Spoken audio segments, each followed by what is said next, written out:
Health problems ఎందుకు వస్తున్నాయి అనే కాన్సెప్ట్ గురించి తెలుసుకుందామా ఫ్రెండ్స్. నిజానికి మన శరీరానికి ఏ జబ్బు రాదు.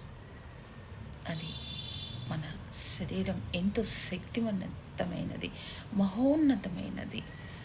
శరీరానికి వచ్చినటువంటి జబ్బును తనకు తానే నయం చేసుకోగలదు.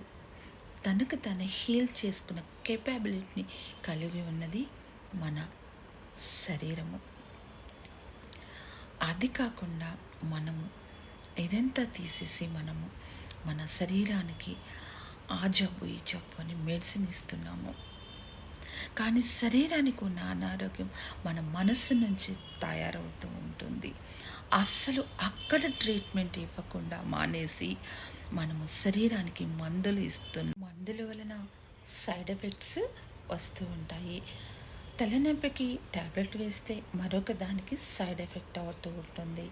ఇలా జబ్బులు ఒకదాని నుంచి మరొక దానికి ట్రాన్స్ఫర్ అవుతూ ఉంటాయి.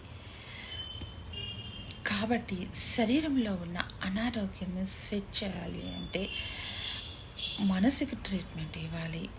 ఆ మనసుకి ఇచ్చే ట్రీట్మెంట్ పేరే ధ్యానం, మెడిటేషన్. మనసులో ఉండే జబ్బులు ఏంటి? కోపం, ద్వేషం, ఈర్ష్య, అసూయ. ఇవి కోపానికి ఒక రకమైన జబ్బు, ఈర్ష్యకి ఒక రకమైన జబ్బు, అసూయకి ఎన్నో రకాల జబ్బులు గురవుతూ ఉంటుంది మన శరీరం. ఇవన్నీ గుర్తుపెట్టుకోవాలి. ఇలాంటి గుణాలను మనలో ఉన్న గుణాలను మార్చుకోవాలి. లేదంటే ఆ డిసీజ్ తగ్గదు. అది తాత్కాలికంగా తగ్గినట్లుగా ఉన్నా అది పోదు. దాని రూట్స్తో సహా తీసివేయాలంటే మన మనసు నుంచి తీసివేయాలి. అలా మనసు నుంచి తీసివేయాలంటే మనం ధ్యానం చేయాలి, మెడిటేషన్ చేయాలి. ప్రేమ,